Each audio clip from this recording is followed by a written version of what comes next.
हम बात करने वाले हैं ईरान, इजराइल और अमेरिका युद्ध की। ये त्रिकोणीय श्रृंखला जो चल रही है, इसका विजेता कौन है अभी तक पता नहीं है। कौन विजयी हो रहा है, किसका पलड़ा भारी है, ऐसा भी प्रतीत नहीं हो रहा है। लेकिन खबरों के अनुसार, सोशल मीडिया के अनुसार, कुछ वेबसाइटों के अनुसार ऐसा लग रहा है कि ईरान भारी नजर आ रहा है। ईरान के सामने अमेरिका और इजराइल दोनों झुकते नजर आ रहे हैं। लेकिन क्या भविष्य में हो सकता है ऐसा? अमेरिका अपने वर्चस्व की लड़ाई लड़ रहा है, क्योंकि उसने युद्ध तो छेड़ दिया लेकिन अंजाम पता नहीं था। अब अंजाम उसके सामने है। इस तरीके से युद्ध जारी है। और जैसा कि ट्रंप ने लगातार कहा है कि ईरान बगैर शर्तों के सरेंडर करे। ईरान सरेंडर होने के लिए, युद्ध शांति के लिए उसने 3 प्रमुख शर्तें रख दी हैं। वो 3 शर्तें क्या क्या हैं उस पर हम बात करने वाले हैं। ईरान ने कौन सी 3 शर्तें रखी हैं?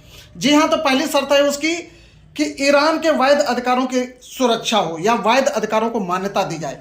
ईरान के जो वैध अधिकार हैं, ईरान का जो सुप्रीम लीडर हैं या वहाँ का जो नेतृत्व है, वो कहता है कि हमारे वैध अधिकारों को मान्यता दी जाए।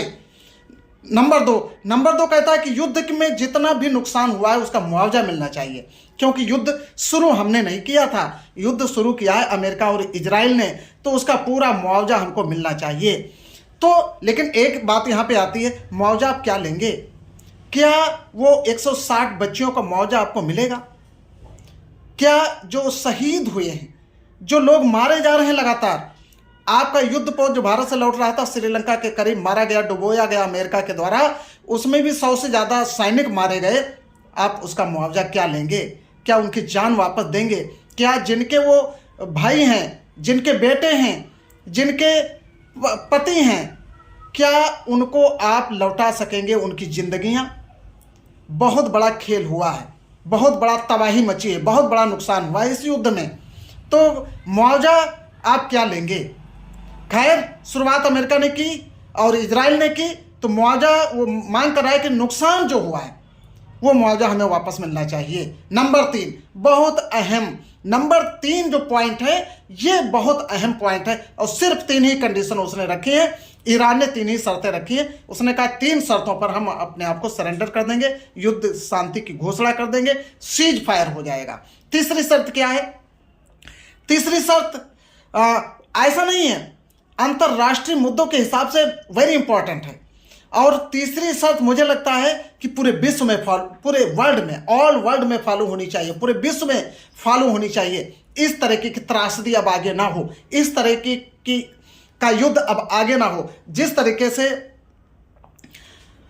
भविष्य में अब आगे कोई ऐसी तबाही ना मचे। पास्ट में बहुत तबाहियां मच चुकी हैं। जब राजतंत्र था, राजा होते थे, एक दूसरे से लड़ा करते थे, जमीनी सेना उसमें ज़्यादा लड़ती थी क्योंकि टेक्नोलॉजी नहीं थी, आमने सामने युद्ध होते थे, लाखों की संख्या में सैनिक मारे जाते थे।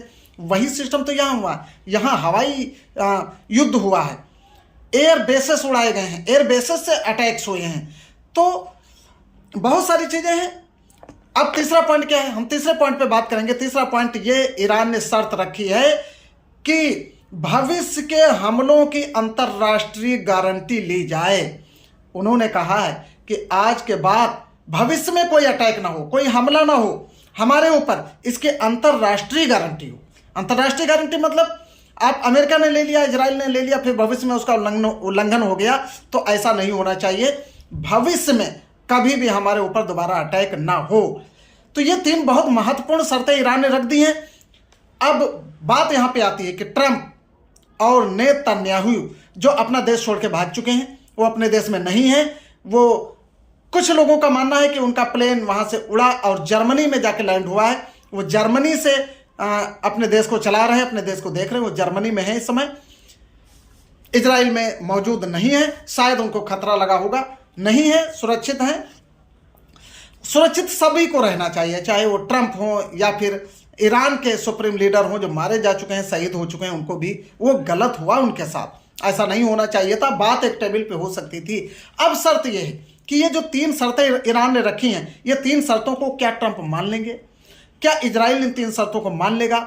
इजराइल तो मान लेगा, लेकिन क्या अमेरिका मान लेगा? अगर अमेरिका मान लेता है तो उसका वर्चस्व खत्म हो जाएगा, उसकी सुप्रीमेसी खत्म हो जाएगी, उसका जो सुपर पावर का डंका बज रहा था वो खत्म हो जाएगा। वैसे भी सुपर पावर उसका ध्वस्त होता नजर आ रहा है। सुपर पावर ध्वस्त हो गया क्योंकि उसके जो पड़ोसी देश थे, जो जहां पर इसके एयर बेसेस थे, जैसे कतर ने भी अब मना कर दिया, सऊदी ने मना कर दिया और खाड़ी के देशों ने मना किया है कि हम अपने यहाँ से इसके जो अमेरिका के एयर बेसेस हैं वहाँ से हम युद्ध नहीं लड़ने देंगे, हम अपने एयर बेसेस, अपनी ज़मीन पे एयर बेसेस का प्रयोग नहीं करने देंगे।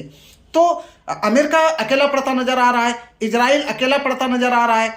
अब बात यह आती है कि अगर अमेरिका थोड़ा सा सोचता है, यूएस बहुत फास्ट माइंड चलाता है ना, ट्रंप ये सोचता है कि अगर अब हम उसकी ये 3 शर्तें मान लेते हैं तो हमारी जो सुपर पावर की नीति है वो यहाँ से खत्म हो जाएगी, लोग हमको सुपर पावर मानना खत्म कर देंगे और ये कहेंगे कि ईरान के आगे हम झुक गए। लेकिन जिस तरीके से उसकी मिसाइलें खत्म हो रही हैं, जिस तरीके से उसके एक एक ड्रोन को, ईरान के एक एक ड्रोन को रोकने के लिए, उसका जो एक ड्रोन 7 लाख में तैयार हुआ और उसको रोकने के लिए इनके 36 करोड़ की मिसाइल छोड़नी पड़ी, तब जाके उसको कंट्रोल कर पाए। तो नुकसान अमेरिका का बहुत ज़्यादा हो रहा है, बहुत ज़्यादा हुआ भी है। अब इतना ज़्यादा जखीरा है ही नहीं इसके पास जो ईरान को रोक सके। और ईरान प्रतिदिन के हिसाब से 500 ड्रोन बना रहा है आज के हिसाब से, जबकि अमेरिका 700 पूरे साल में बनाता है। तो ये भी खबरें निकल के आती हैं, ईरान पीछे हटने वाला नहीं, वो कहता है हम 10 साल तक लड़ेंगे, 10 साल तक लड़ सकते हैं। तो जाहिर सी बात है कि तबाही मचने वाली है, पूरा वर्ल्ड में तबाही मचेगी अगर ये सीज फायर नहीं होता है। तो फिलहाल सीज फायर होना चाहिए। अब ये 3 शर्तें जो उसने रखी है कोई बहुत बड़ी इंटरनेशनल लेवल पे देखा जाए तो है भी नहीं, नुकसान की भरपाई में समझौता हो सकता है।